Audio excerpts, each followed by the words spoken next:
You're not addicted to them. It's the chaos, the highs, the lows, the storm that feels like home. Because somewhere deep down, you learn that love has to burn to feel real. The peace means you're not wanted. Look, if you would recall how your parents treated you, you could see that in every relationship, you seek for the same. Can be that it is a mixture of how they treated you and how they treat each other. But what you don't see, or can't see, or slips between your fingers, is that you felt bad. You felt bad from their behavior. And now you feel the same, but just don't recognize it. Let me explain. Somewhere along the way, love taught you intensity meant intimacy. Calmness felt suspicious, like silence before betrayal. Maybe it started early, watching love swing between absence and explosion. So you learned to chase storms, mistaking their turbulence for passion.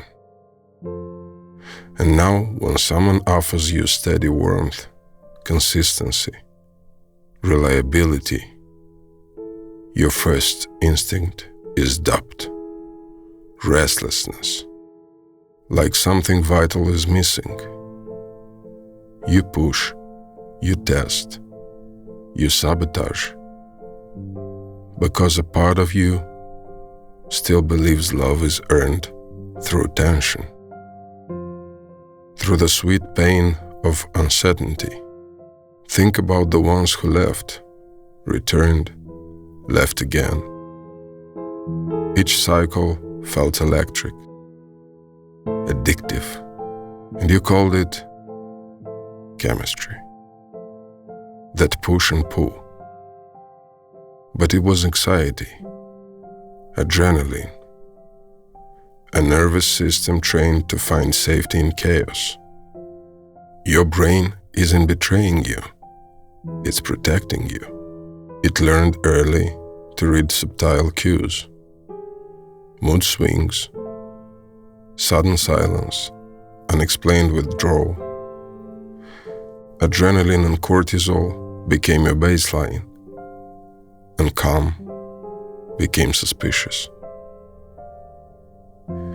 Imagine meeting someone stable, someone who texts back, calls consistently to ask how you feel, shows up when they promise. Your reaction: confusion, discomfort, or you might like it first, but after, you could start looking for exhibit that the person is fake. Or you could start creating problems where none exist, convinced stability is suffocating because your nervous system only recognizes love when it's in survival mode. So you could start moving the environment to the chaos, so it could start to feel normal. Think back on your relationships. The ones who held you in uncertainty felt magnetic. Their unpredictability activated your dopamine, convinced your heart that love was something you had to constantly chase, to earn, to win. You didn't fall for their essence. You fell for the uncertainty, the intermittent reward, the repeated emotional roller coaster.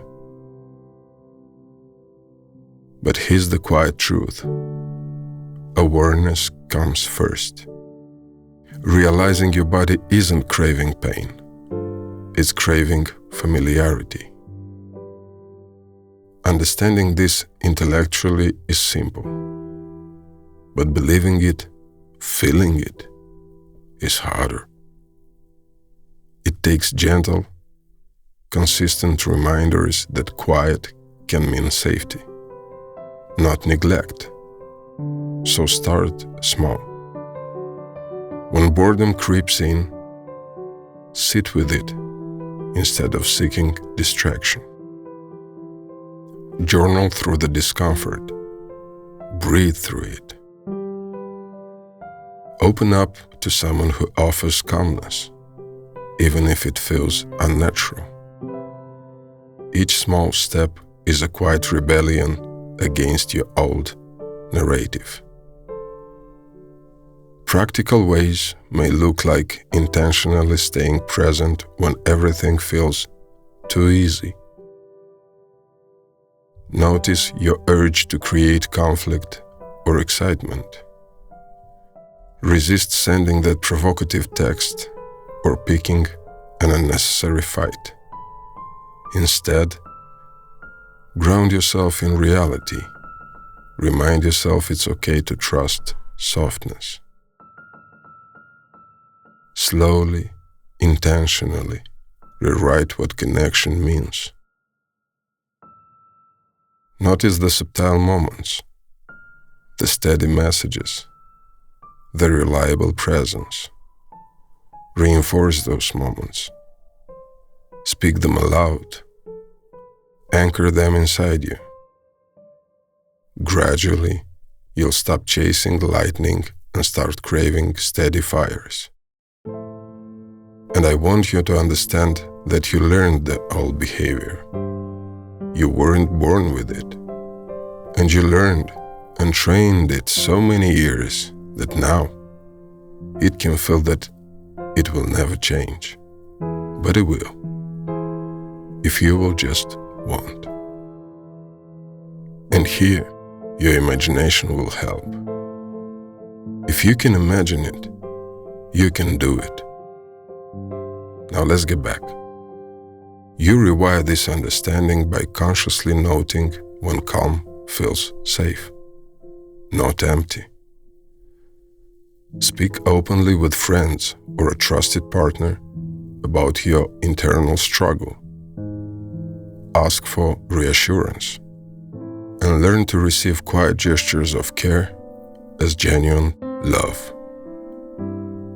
Remember, real healing isn't quick. It unfolds slowly, months, maybe longer. Some days you'll crave chaos. Other days peace will feel like emptiness. Don't rush yourself. In hard moments, lean into grounding rituals. Conversations that remind you why calmness is courage, not absence. When difficult moments hit, return to what anchors you.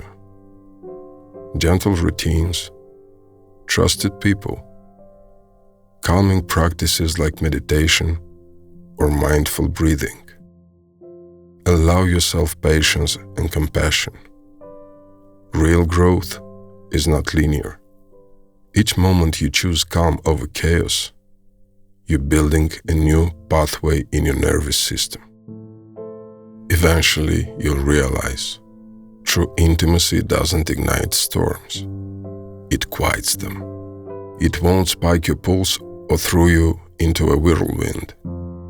It'll feel safe, stable, unfamiliar.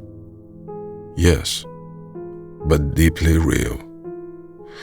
To recognize calmness as valuable, actively seek out and appreciate those quiet acts of consistency and reliability. Notice the beauty in steady presence, in simple words that match simple actions. With practice, your heart will begin to trust softness as the truest form of love. If this hits home, trust it. You're not broken. You're ready. Ready for love that settles gently, confidently, inside your bones.